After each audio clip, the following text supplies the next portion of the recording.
Good morning and welcome to Rising. Happy Election Day. And some sirens just started up outside. Don't know if you can hear them, but we certainly heard them just now. That's the beauty of technology. No one knows what's going on outside of our facilities, but sometimes there's a lot. We have no light. Sometimes it's a dark morning. We have fire trucks going on. Camera. You can?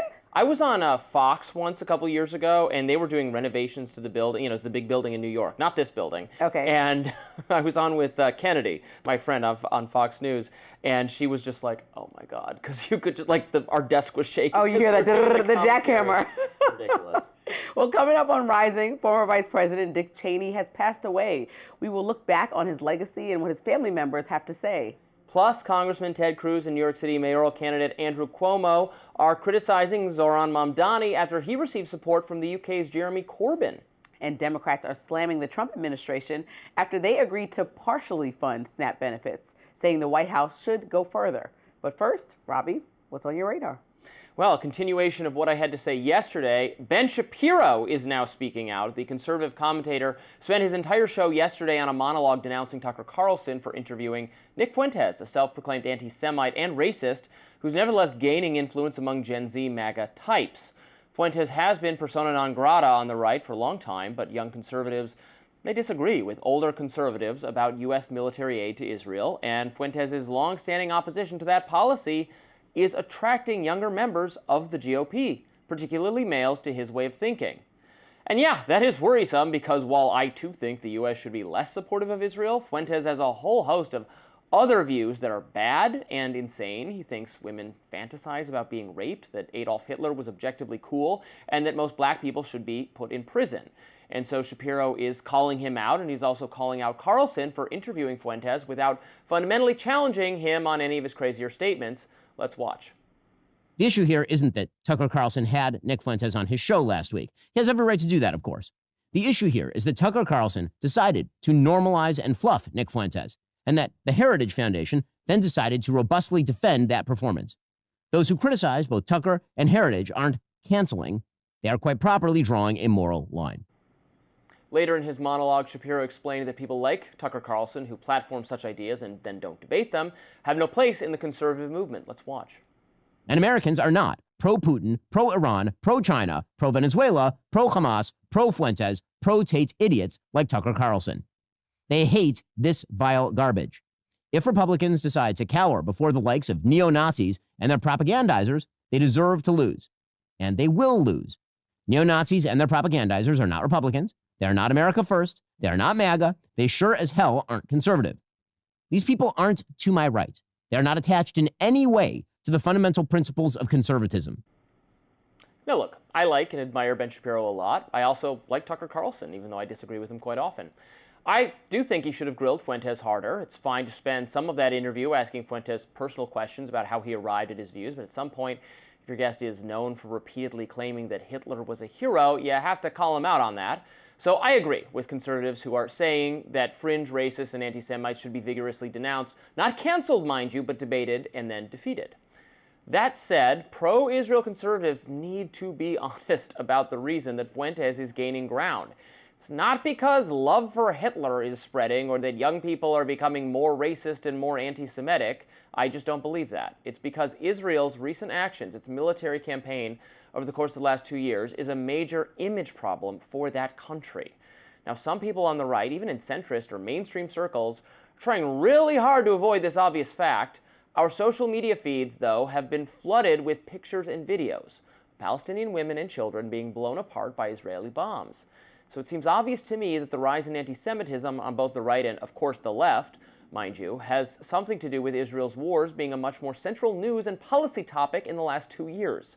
Now, it's true, of course, that Fuentes would remain an anti-Semite even if American foreign policy exactly mirrored his preferences. And anti-Semitism, one of the world's oldest prejudices, will endure in the hearts and minds of all too many people, regardless of what happens. But look, it's extremely naive to think that Israel's actions and the U.S.'s backing of them are playing no role in increasing anti-Semitism. Frankly, that would be quite unusual. Just as anti-Muslim sentiment increased after 9/11 and anti-Japanese sentiments increased after Pearl Harbor, the images of dead and injured Palestinians that have almost certainly damaged Israel's standing in the eyes of many are available. And the reputation of Israel, the home of the Jewish people, is inexorably tied to anti-Semitism. So to be abundantly clear, this doesn't actually mean it's correct or fair to change one's feelings about an entire ethnic group because of their government's actions. Collective guilt and collective punishment are, in my view, evil tendencies. Nor does it mean that the U.S. turning its back on Israel is necessarily good policy. We can debate that further. But Fuentesism is spreading and winning in part because Israel's standing with conservatives, in particular young conservatives, is falling. Everyone who aspires to swiftly stem the rising tide of anti-Semitism should hope for the decreased salience of Israel's wars as a focus of political discussion. At the very least, if the U.S. would adopt a true America First policy and cut off foreign military aid, not even specifically to Israel, mind you, but to all other nations, it would go a long way toward minimizing this issue. And it would be what voters want. I suspect that would be the best way to counter the bad ideas that Nick Fuentes, for instance, holds.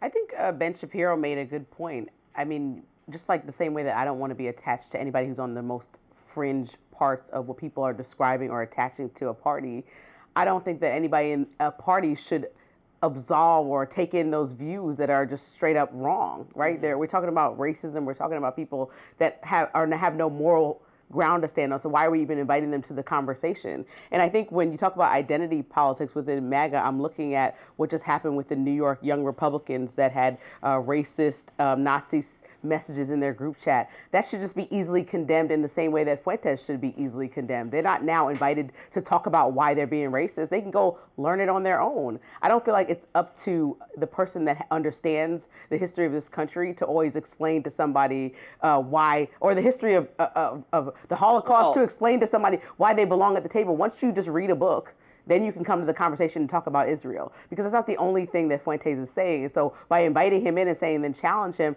I think people have a right to criticize Tucker Carlson for inviting him there and not challenging him on all those things. Criticize him. It's whether. Well, Ben Shapiro is saying, I don't want him, don't say he's on the far right. He's not, nobody that's, we don't want to acknowledge Ben Shapiro is trying to run him out of the conservative movement entirely, saying he should not be treated like a conservative. I think that's a fair criticism. I don't agree with that because, look, there's a difference on foreign policy, but, I condemn the racist views of Nick Fuentes, many of his views, but what the non-interventionists will say, they'll say, well, you work yourself into a blind fervor, a fury over the racist views of Nick Fuentes, but in their view, Israel, for instance, is again, I'm just saying this is their view, Israel's committing a genocide. Why is racism worse, or having personally racially animated views, is that obviously worse than supporting genocide? There are a lot of people that speak to, there are obviously a lot of people that speak to genocide, what's happening in Israel, not supporting Benjamin Netanyahu endlessly, that are not Fuentes. And so that's what I'm saying. It should be concerning to you that MAGA or the conservative movement is propelling this man, that millions of people become part of his coalition when he does attach that to all of his other ideologies the that are completely wrong. Throws to anti-Semitism on I'm just saying, and I would say that same thing. If anybody was being propelled in that way, I would be like, what's wrong with you guys? But I would say maybe I need to find. I would say the same thing to Democrats that I'm saying to Republicans, which is those views let them rising in, say that they're far left. Because the people are more opposed to our aid to Israel than the party is. And so the people who have really ugly views about this are gaining influence. And the only way to minimize them is to change that policy. But I also don't want to hear from the racist about his thoughts on Israel. I just don't want to hear from you. If you want to come to the table and start from a moral standing. I don't want to hear from people who are making excuses for the butchering of women and children about racism. Okay, so let's not hear from them. Well, then we're not going to hear from anyone, right? Then we're just not talking to anyone except people who People who just understand, like, why? You should be concerned, Robby, that somebody who's being propelled within the MAGA base is somebody who has all these views that you have said twice now in two different radars are completely obnoxious, racist, demeaning, condescending to big, large swaths and groups of people, offensive. Why is that person being propelled? And if you're not questioning that as a first, why? Because they have, and that's acceptable to Israel, you. And so Ben Shapiro saying that's not acceptable. He's not part of my party, and I would say the neither same are thing. pro-war views are not acceptable to are also views I disagree with. I don't know. I don't like this sorting of this is unacceptable, but this is legitimately debatable. It's all legitimately debatable, and we're going going to argue against what we think is right. We're going to argue for what we think is right It's and against what we legitimately think is debatable wrong. whether the Holocaust happened or not. This is some things that Fuentes is saying. It's not legitimately debatable. It's a fact. I would argue again. What do you mean legitimately debatable? It shouldn't debate. I don't think somebody should get a platform. I agree with that part of it. Why are they getting a platform? They when have a platform. A Holocaust you denier. Can't deplatform people anymore. Social media is impossible. Those views are out there, so you can ignore them and pretend I'm not engaging it, so it doesn't exist. Or I would talk to that person and challenge not that challenge view. them in any way. No, About that challenge the view. Yes, which Tucker Carlson failed to do. That's where I disagree coming with him. from. And that's where I disagree with him. Yes. The Trump administration is funding SNAP benefits, but only partially. Coming up, why Democrats say that plan just isn't good enough.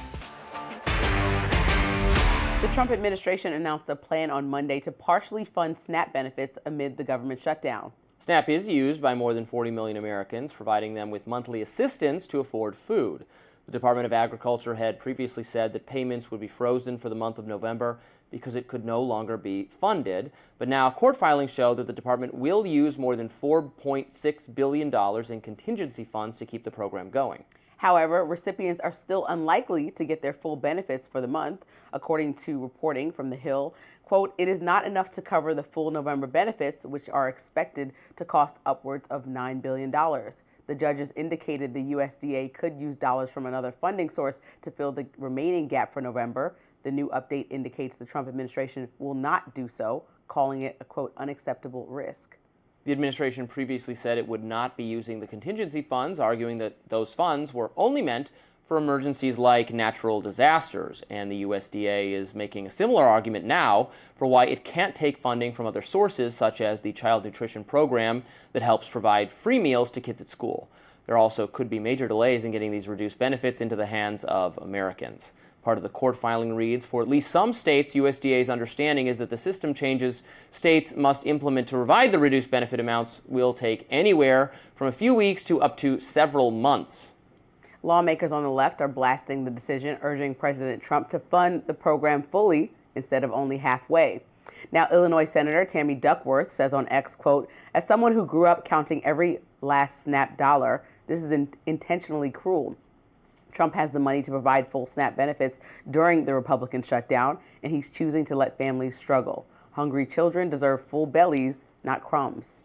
But the Trump administration, as well as other Republicans, is insisting that Democrats are the ones responsible for the shutdown and that the government must be reopened for things to go back to normal. U.S. Secretary of Agriculture Brooke Rollins writes, it will take several weeks to execute partial payments. This must end. Senate Democrats need to quit the games, quit holding American families hostage to ridiculous demands like health care for illegals, and reopen the government. Once they do, full benefits then can get to families without delay. We're now in day 35 of the government shutdown, which ties the record for the longest in U.S. history. Well, if they want the full benefits, we can vote to end the shutdown. Republicans would be thrilled to have that happen, I think. It would be good to, get this one taken care of. Democrats got to vote for it, and I predict some of them will soon enough. I saw a list of moderate Democrats that represent moderate states that are thinking about coming to the table. They're ready. I don't think it's anybody wins when you have the longest shutdown in history. That's trash. I think most people across the aisle agree that Congress is failing. They're not having these raving reviews about how they're doing. I think that the government shutdown is a failure of both parties to lead. I've said that over and over again. Now, when we talk about separately, and because it's tied together, medical coverage in our country and how it's broken down, I think that also needs to be completely fixed. And I think that the Republicans went on a rampage to try to repeal Obamacare for years, and now we're in a position where nothing was really changed. And while Marjorie Taylor Greene's point about the middle class being hurt by some of those Obamacare policies that are now like a decade or more old, Republicans are in a position and have been where they're running both chambers. And so what's the plan for medical coverage moving forward? And while they may not have to address it immediately, there's still American families that are going to have to figure out how to pay those bills. Let's get the government back up and running,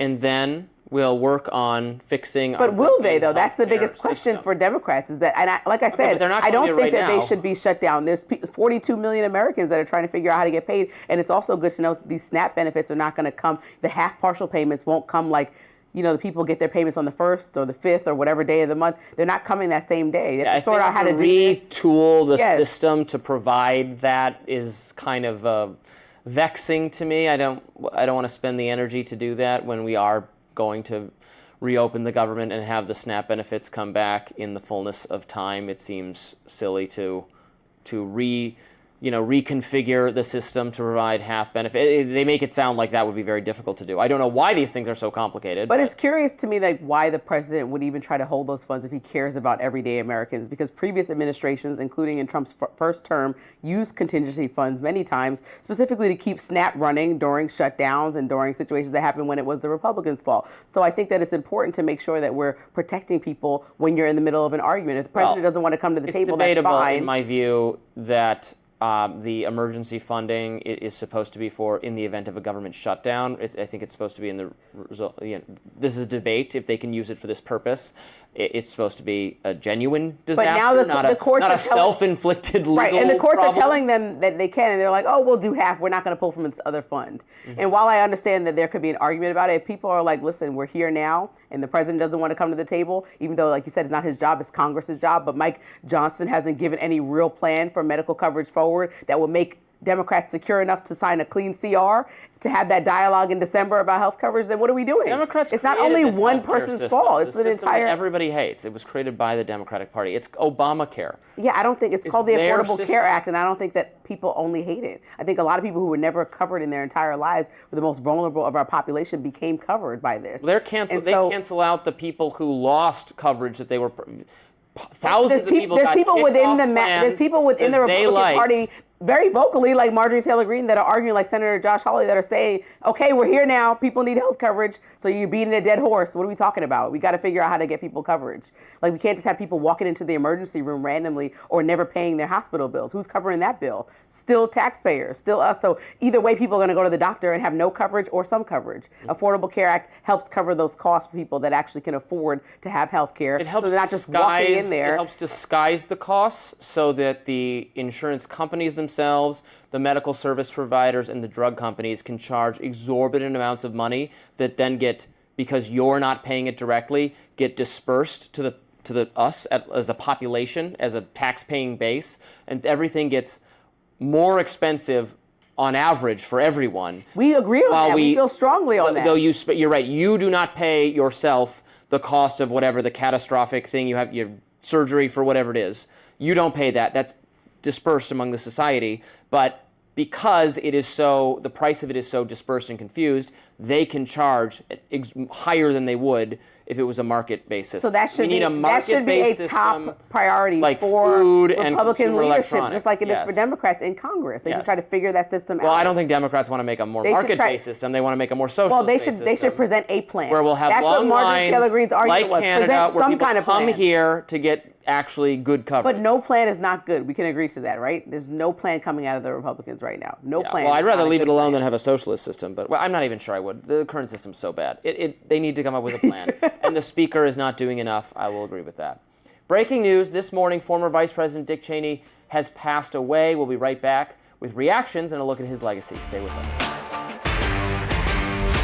Breaking news this morning, former Vice President Dick Cheney has died. His family said in a statement that he passed away last night at 84 years old due to pneumonia complications and cardiac and vascular disease. They also said in part, quote, Dick Cheney was a great and good man who taught his children and his grandchildren to love our country and to live lives of courage, honor, love, kindness, and fly fishing. We are grateful beyond measure for all that Dick Cheney did for our country, and we are blessed beyond measure to have loved and been loved by this noble giant of a man. Cheney, of course, served as vice president under President George W. Bush from 2001 to 2009.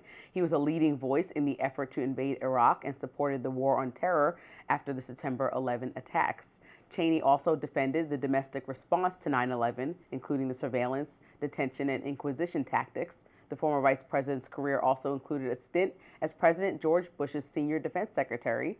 He was a Wyoming congressman for the U.S. House and was President Gerald Ford's chief of staff. Despite being a Republican for his entire career, he backed former Vice President Kamala Harris over President Trump in the 2024 elections. At the time, he said in part, quote, as citizens, we each have a duty to put country above partisanship to defend our Constitution. That is why I will be casting my vote for Vice President Kamala Harris. Cheney lived with heart disease for decades, having gone through 5 heart attacks. He also underwent a heart transplant after his tenure as vice president.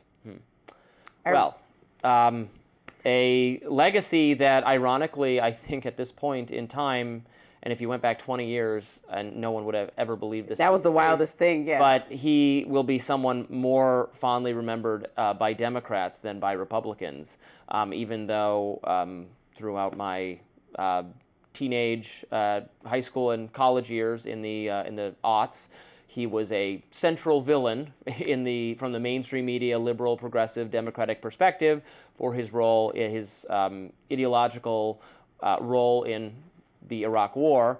But because he was at odds with Trump, and he and his daughter Liz Cheney were major opponents of Trump's actions relating to January 6th, and he eventually endorsed Kamala Harris, he will be I think, rehabilitated Republican from the Democratic perspective. Yeah.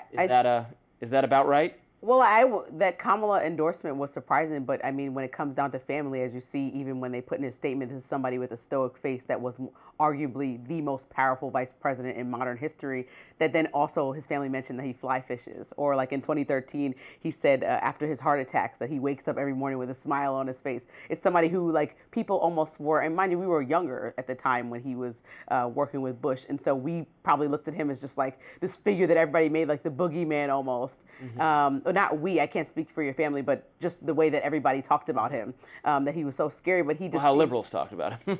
Well, a lot of people... Conservatives liked him. Well, I know the people looking back now who didn't want war probably didn't like it. I guess there's people who are older conservatives now that probably did. But either way, he had a nuanced legacy, but what I know is that he tried to do his best in those moments and what his decisions, a lot of people disagree with them, but his love for his family and the way that he conducted himself and fiercely defended his daughter when she was having this tumultuous relationship with the president, so much that the one person you would think, even over the Bushes, that would never switch parties or voting for parties actually did. That kind of shows me like the love of a dad, like, don't mess with my kid, you know, almost. And so that was one of those things where I think as a mom, you just look at it and you're like, wow, that's because there's no world in which Dick Cheney supports the Democratic nominee in my lifetime that I thought I would see that. But it's not just personal. It speaks to the broader ideological shift, really. It starkly demonstrates the ideological shift that has taken place in the Republican Party, away from the Bush-Cheney neoconservative ideology that was very hawkish on foreign policy, that was very foreign policy focused, and that was still socially conservative, but in some ways moderate on some issues, but very fiscally conservative from a limited government perspective, low taxes, low regulation, pro-trade. And Trump has just totally scrambled that perspective. Now it's an America First, anti-interventionist, anti-war party of completely opposite economic views, and then a mix of different cultural views. In some ways, culturally more moderate, I guess I would say. And it's going to be interesting to see what this party looks like after President Trump. That's what I've been saying over and over again. I don't think it will be going back to a Bush-Cheney mold, but who knows? More Rising after this. Stick around. Welcome back to Rising. Lindsey, what's in your lens today? Let's get right to it. So the President Trump granted a pardon last month to Changpeng Zhao, a billionaire crypto founder who pleaded guilty to money laundering violations in 2023. Now, Zhao's company, Binance, had even struck a business deal in May involving World Liberty Financial, the Trump family's own crypto venture. But when the president sat down with CBS's 60 Minutes recently, he gave us this unforgettable moment. The government at the time said that CZ had caused significant harm to U.S. national security, essentially by allowing terrorist groups like Hamas to move millions of dollars around. Why did you pardon him? Okay, are you ready? I don't know who he is. I know he got a 4-month sentence or something like that, and I heard it was a Biden witch hunt. You heard that right. He doesn't know the billionaire he just pardoned. According to the New York Times, Zhao hired lawyers and lobbyists with deep Trump ties while seeking this pardon. And Binance made that lucrative deal with Trump's crypto company, reportedly worth tens of millions of dollars a year. So when asked if this looked like a pay for play, here's how Trump brushed it off. How do you address the appearance of pay for play? Well, here's the thing. I know nothing about it because I'm too busy doing the other. But I can only tell you that. But he got a No, pardon. I can only tell you this. My sons are into it. I'm glad they are because it's probably a great industry, crypto. I think it's good. So that answer pretty much leaves us with two options. Option one, he's lying. which would make sense considering Zhao's deal directly benefits Trump and his family. Or option 2, he's telling the truth and really did sign off on a presidential pardon without knowing who it was for. Either way, that's not exactly profile in leadership. Because if the president of the United States can't recall who he's pardoning or doesn't bother to ask, what message does that send about accountability at the highest level? Especially the same president who has spent months insisting Joe Biden was too impaired to even know who he was pardoning, accusing him of using the auto pen machine. Now, during that same 60 Minutes interview, Trump argued, quote, Biden didn't have a clue. He illegally used, as you know, a machine, the auto pen, in order to give pardons to people. So let me get this straight. It's outrageous if Biden doesn't know who he's pardoning, but totally fine if Trump doesn't.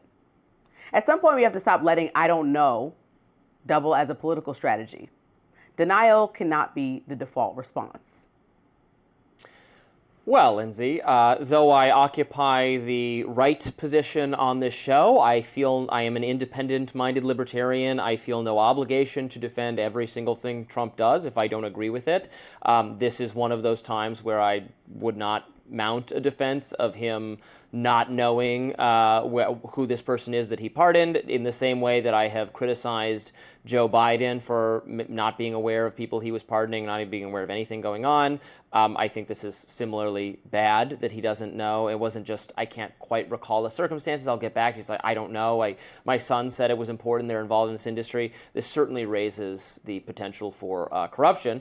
I agree with him. I'm supportive of crypto. I think crypto should be lightly regulated so that we should continue to promote this growing industry. I think the respect for crypto that the administration has shown is good policy, but that does not excuse individual, even if it's not corruption, it looks corrupt, and he should not be issuing pardons to people he doesn't know what the circumstances are. So I don't really disagree with what you're saying. How about that?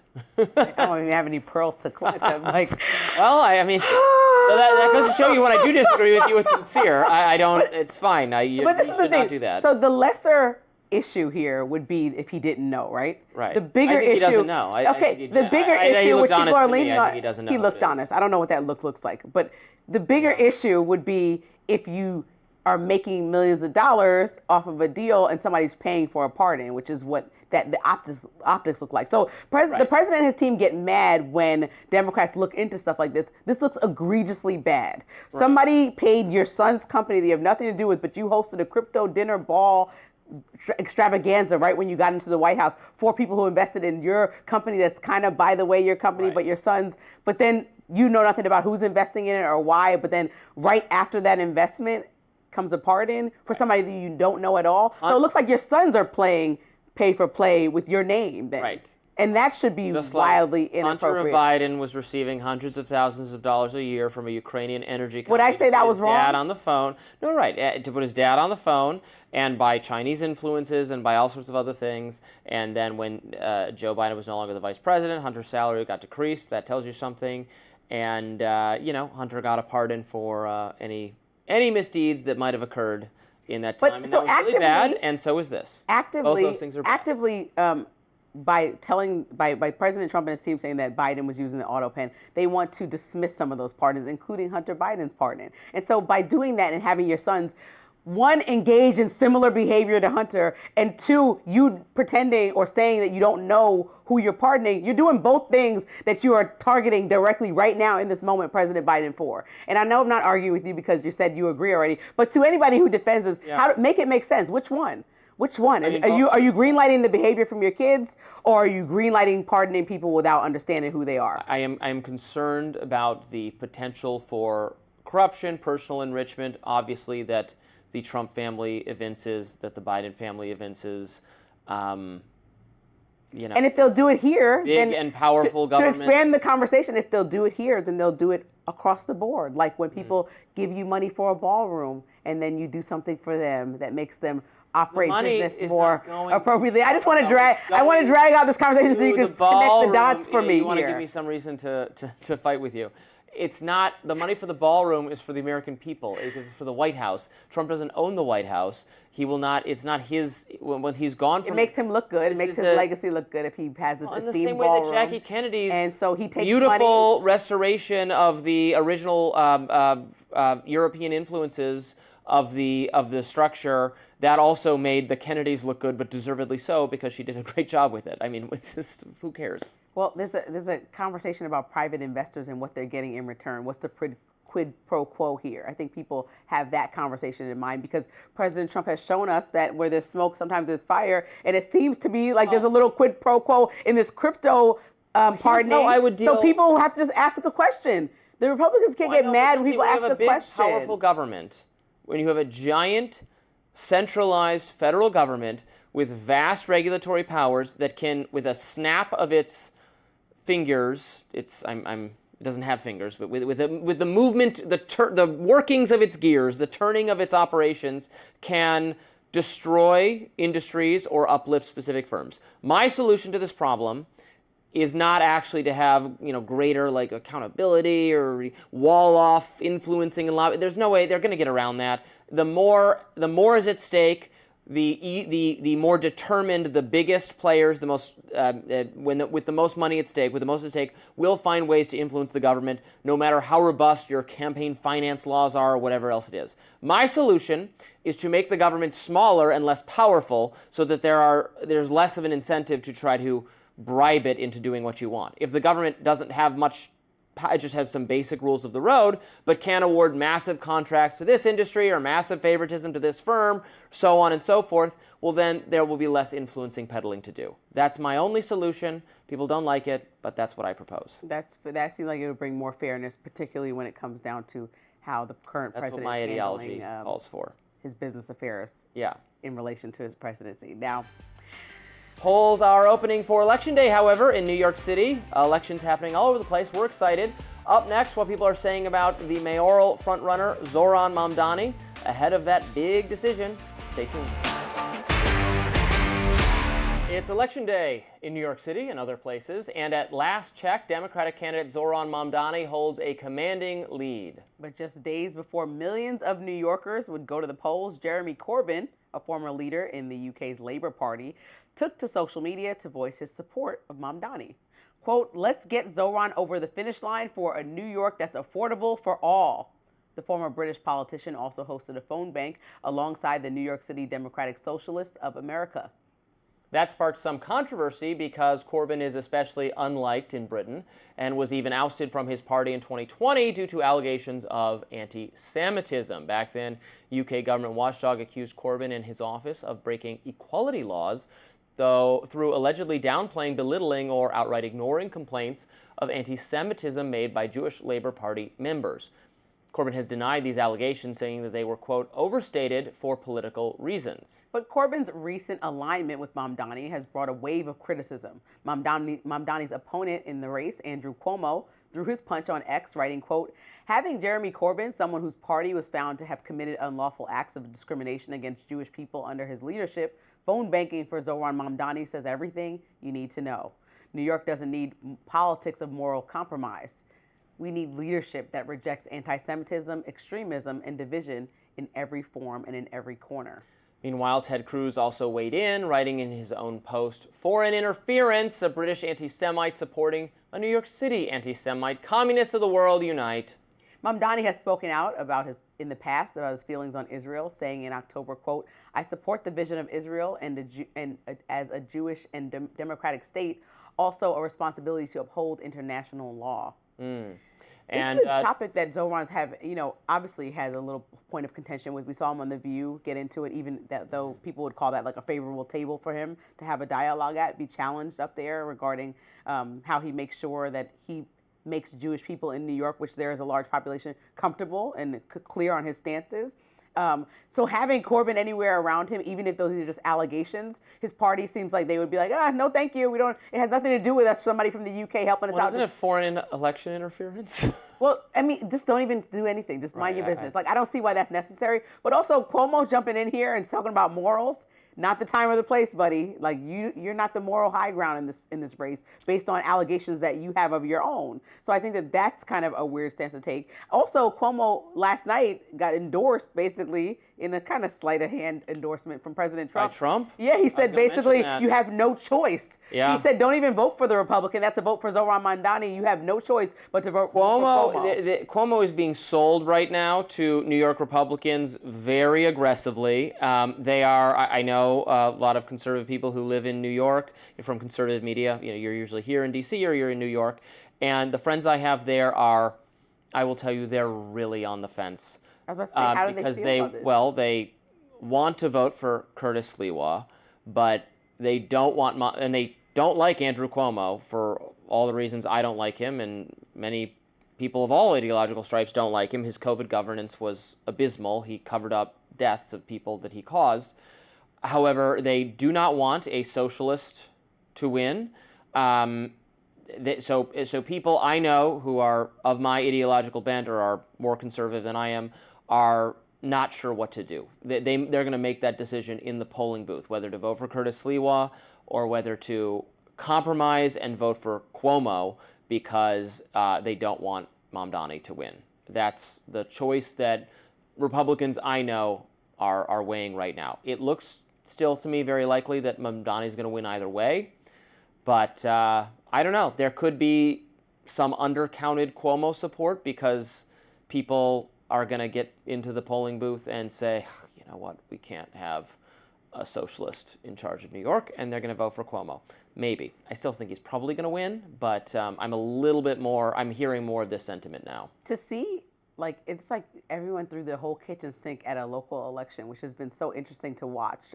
It's a local election, but it's I know it's a big city. It is, but I'm just saying the president involved to this degree. People said that he, and this is all alleged. I mean, he's a resident. No, but at some point he was offering jobs, people were saying, to Eric Adams, that he might have been, he got on the phone with Cuomo. That was reported by the New York Times. So he's deeply involved in this. And it's like, okay, well, sometimes you have to just admit that you might have just lost one. Like this, to do all this now, the day before or the day of election day, it is what it is. Like the numbers, he's winning in double digits. And not that you should throw in the towel, but to take away all the support when Andrew Cuomo tried to distance himself from you of the Republican candidate and now tell people in a party, oh, go against all your values. Cuomo's going to suddenly change the way that he's governed the city in the past and just lean Republican because we scratch each other's back, even though he's going to try to convince Democrats that he's not really my friend. Like, what is he? How is he everyone's friend then? What's he going to do as a leader? You just kind of don't know where Cuomo stands. I know, what is he going to do as a leader? Right, it could be very many bad things, but he's not going to abolish the police department. You're not going to live in a New York where there are literally no police. Well, that's not actually on the table. So, well, Mamdani said that during 2020 when he was tweeting a slogan. Yes, 3 years ago. Okay, but now we're talking about present day, and he hasn't touted those policies. What I heard him talking about is trying to get a handle on the housing crisis. What I heard him talking about is trying to bring prices down for New Yorkers on things like groceries. And so even if you don't agree with his strategy, what has translated and what we kept talking about even in the last federal election with the president is that he's speaking to people that are having concerns about paying everyday costs. And so that's what he's doing. Whether you like the way he's speaking to them or not, or the strategies he's proposing, he was successful at proposing strategies that landed. And so if the Republicans really wanted to win, instead of focusing on attacking his character and his Islamic faith, they perhaps should have spent more money trying to attack the problems in New York, which are the prices being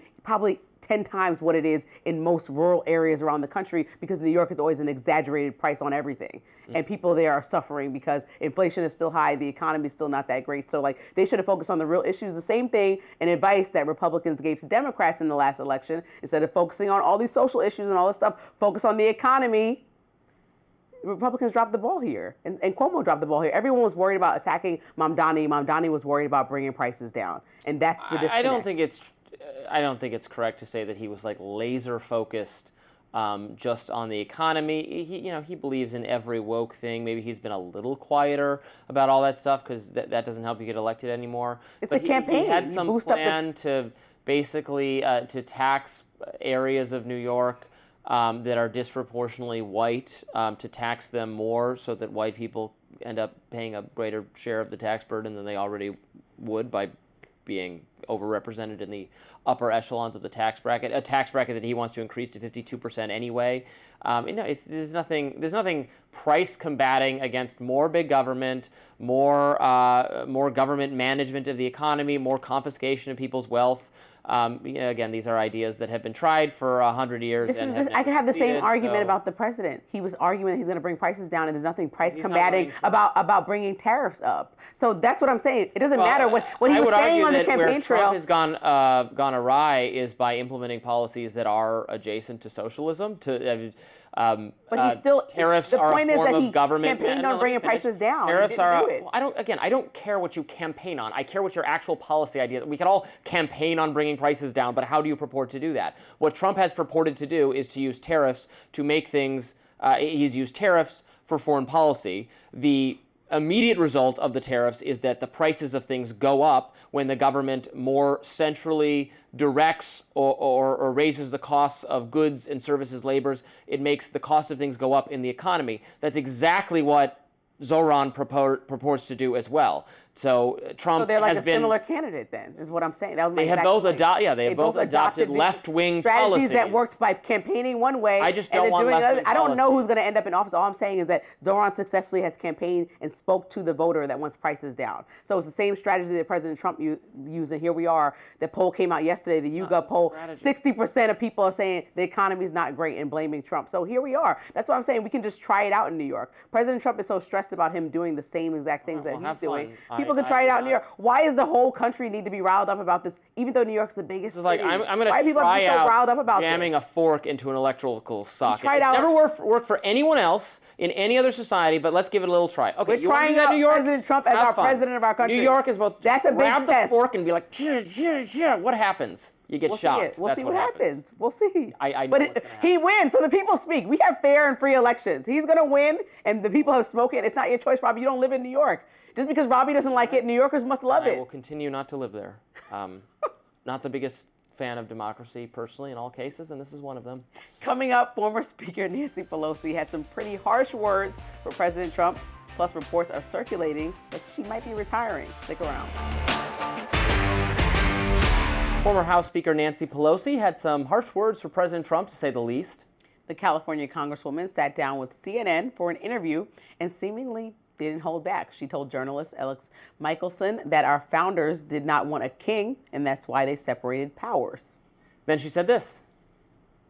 How can I say this? It'll sound like I'm awful about Trump because he's just a vile creature. The worst thing on the face of the earth, but anyway. You think he's the worst thing on the face of the earth? I do, yeah, I do. Because he's the President of the United States and he does not honor the Constitution of the United States. In fact, he's turned the Supreme Court into a rogue court. He's abolished the House of Representatives. He's chilled the press. Pelosi also criticized the ongoing ICE operations and how the administration has even scared people who are here illegally. NBC News reported on Monday that multiple sources indicate that the former speaker will not run for re-election in 2026. Her spokesperson, Ian Krager, said that she would not make any announcements until after Prop 50 is settled. Now, Prop 50 is a redistricting initiative in California. Some on X thought that Pelosi's comments were a bit much. Broadcaster Piers Morgan wrote, "This is so absurd. Worse than Hamas terrorists, Iranian mullahs, Putin, Jong-un, Democrat dinosaurs like Pelosi don't know anything but over-demonizing Trump. It's why they're polling so badly." Worst thing on earth is a bit much. We have ISIS and cancer and, other malignant entities or whatever. And then the thing she gives examples for what makes him the worst thing on earth, like the Supreme Court says no to some of the things Trump. The Supreme Court maintains its independence. It is not subsumed by Trump's whatever. I agree that Congress needs to do its job more, and the House of Representatives is not. I don't know that that's really Trump's fault. Honestly, it's kind of just the executive branch has gobbled up more and more power for itself, and Democrats and Republicans played a role in that. Biden, Obama, Bush, etc. It's just an ongoing process that Trump has been a part of, yes, but it is not really unique to him. So I don't understand. old and mad. You're disturbed by this language that she's using. President Trump is the man of using inappropriate language. He's like the face of that across the board. So you can't be disturbed by you overstating something. President Trump surely overstates. I mean, all the people, Piers Morgan is disturbed by somebody overstating something. It's like, all right, already. You can't possibly be clutching your pearls, what you do over there at your Jerry Springer show. Cut it out, okay? He needs to stop. Everybody needs to stop. All she said is that she doesn't like him. He's vile. She thinks he's the worst. This language is not new in politics, right? She truly doesn't like the man. He's condescended her. Sanctioned for I know, but he's condescended her multiple times. She's condescended him. Okay, they really don't like each other. They're truly not friends. She and said that's he's okay. the worst thing on earth, and I disagreed with it. It is like that's as far as it goes. She can say whatever she wants. She's going to retire, possibly. It sounds like. Well, Nancy Pelosi is 85 years old. She's made enough right? money now from her stock She's allowed to portfolio, be her rich. husband's portfolio. She's allowed to be rich, just like President Trump's allowed to be rich. But she's 85 years old. Yep, she's been powerful. She's been effective, and she's been well liked in San Francisco She's been very and beyond. effective at stopping. So she's making sure congressmen. Nobody stays in that position that long. Stocks, yes. Nobody stays in position that long unless they're well liked, and so she obviously is.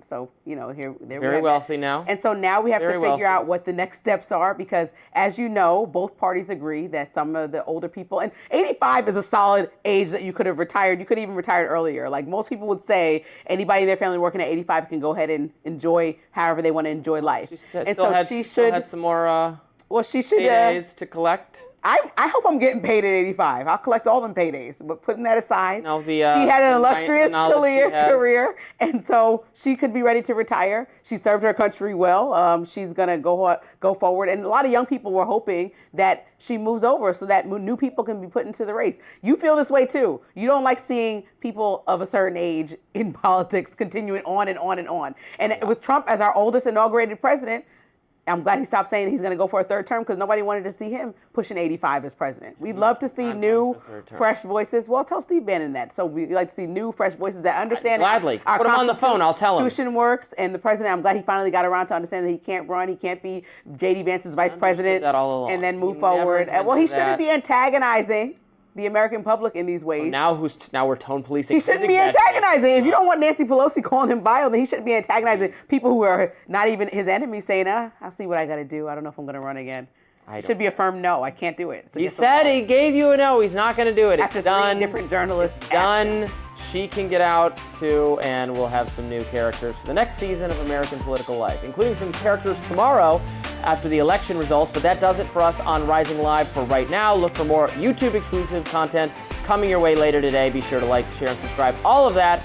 And we'll be back tomorrow to recap the election results in New York City, New Jersey, Virginia, etc. See you then.